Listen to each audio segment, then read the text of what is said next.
Welcome back to The Explainer. So if you're a focused learner looking to master the absolute fundamentals of what makes up, well, us, you are in the exact right place. Today we're opening up a masterclass on the biological architecture of our bodies. We're diving deep into the fascinating biochemistry of amino acids and proteins. And look, these aren't just some abstract chemical concepts. They're literally the blueprints of life. Here's how we're going to break it down today. First up, the building blocks. Then we'll classify those amino acids and look at how they link up into peptides. After that, protein architecture, what happens when we break the blueprint, and finally, the real-world clinical impact. All right, part one, the building blocks. So, before we can build a biological skyscraper, we really need to understand our raw materials, right? Think of amino acids as your body's fundamental Lego bricks. And the beautiful simplicity here really lies in this base structure you're looking at. Every single amino acid has a central carbon atom. We call this the alpha carbon.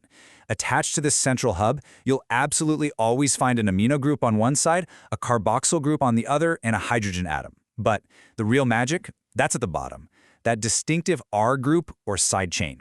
That R is totally the wild card. It completely changes depending on the specific amino acid and gives it its unique personality and biological function.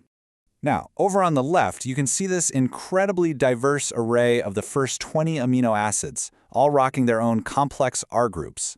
Now, stereochemistry tells us these molecules have a specific configuration, usually hanging out as L isomers in our proteins.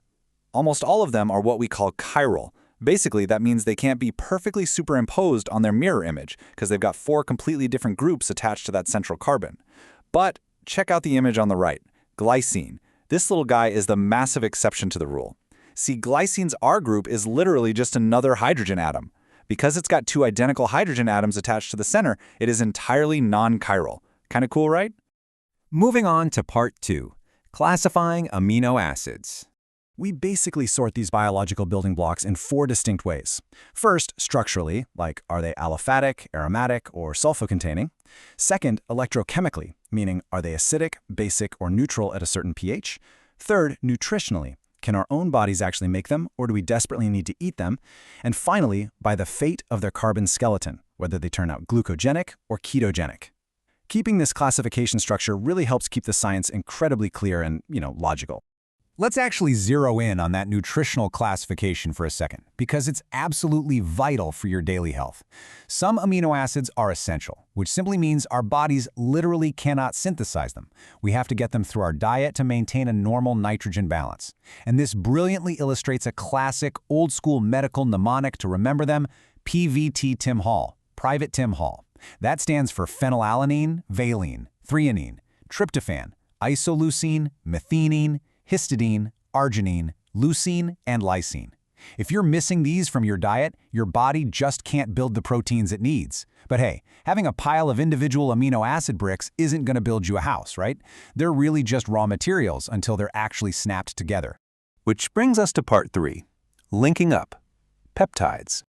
So to actually connect amino acid 1 to amino acid 2, they have to undergo a dehydration reaction. Notice how a hydroxyl group, that's an OH, gets removed from the carboxyl end of the first amino acid, and a single hydrogen atom gets pulled from the amino group of the second one. Well, OH plus H equals H2O, water.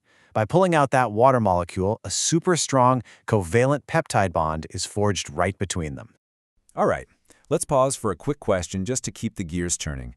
We know a peptide bond connects amino acids, right? So, a dipeptide, which consists of 2 amino acids joined together, contains exactly how many peptide bonds? Think about it for a sec. The answer is just one. One single bond perfectly links 2 building blocks together. All right, let's look at part 4, protein architecture. Protein architecture essentially happens in 4 distinct stages, and the whole shebang starts right here with the primary structure. This is simply the linear sequence of amino acids, strung together by those peptide bonds we just talked about, running all the way from the N-terminus to the C-terminus. You can think of this as the initial raw blueprint. It honestly looks simple, kind of like beads on a string, but make no mistake, this specific sequence dictates absolutely everything that follows. From that simple linear string, the protein immediately starts shaping itself into the secondary structure. Look at how the polypeptide chain elegantly twists into these spiraling alpha helices, or folds back and forth into rigid beta-pleated sheets. It's really cool. This twisting and folding is totally stabilized by delicate little hydrogen bonds forming all along the backbone of the chain. Next up, we reach the tertiary structure. This is the precise, functional, three-dimensional conformation. This incredibly complex 3D shape is held together by a whole mix of interactions. We're talking hydrogen bonds, hydrophobic interactions, ionic bonds, and very notably, that incredibly strong covalent disulfide bridge you can see right there in the middle. These bonds lock the molecule into its unique, highly functional shape. And finally, for a lot of the really complex proteins, we hit the quaternary structure.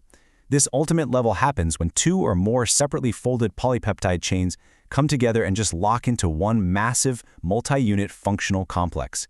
They fit together perfectly, honestly like pieces of a giant 3D puzzle to execute a very specific biological job.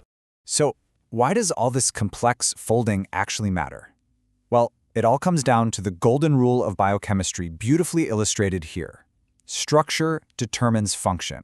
The specific 3D conformation of a protein dictates exactly what it can do. On the left, the shape creates an enzyme perfectly structured to act as a chemical catalyst.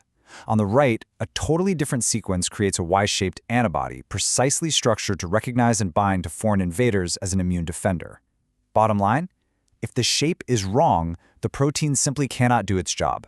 Which naturally leads us to part 5, breaking the blueprint. Now, denaturation is essentially the destruction of a protein's higher-level structural organization. That means it totally loses its secondary, tertiary, and quaternary forms. Just look at how the beautifully organized, normal protein completely unravels into a useless, denatured strand. Now, while it remarkably manages to keep its primary linear sequence intact, it suffers a complete and total loss of biological activity simply because all those stabilizing bonds are broken down. So what actually causes this catastrophic unraveling? Well, severe environmental and chemical hazards are mostly at play here. Physical factors like extreme temperature, intense pressure, or ionizing radiation can quite literally shake the protein apart. And chemical factors like harsh acids, alkalis, detergents, or heavy metal salts disrupt the molecular bonds. When a protein gets denatured, it completely alters its configuration, reduces its solubility, and exhibits a really high tendency to just clump up or precipitate.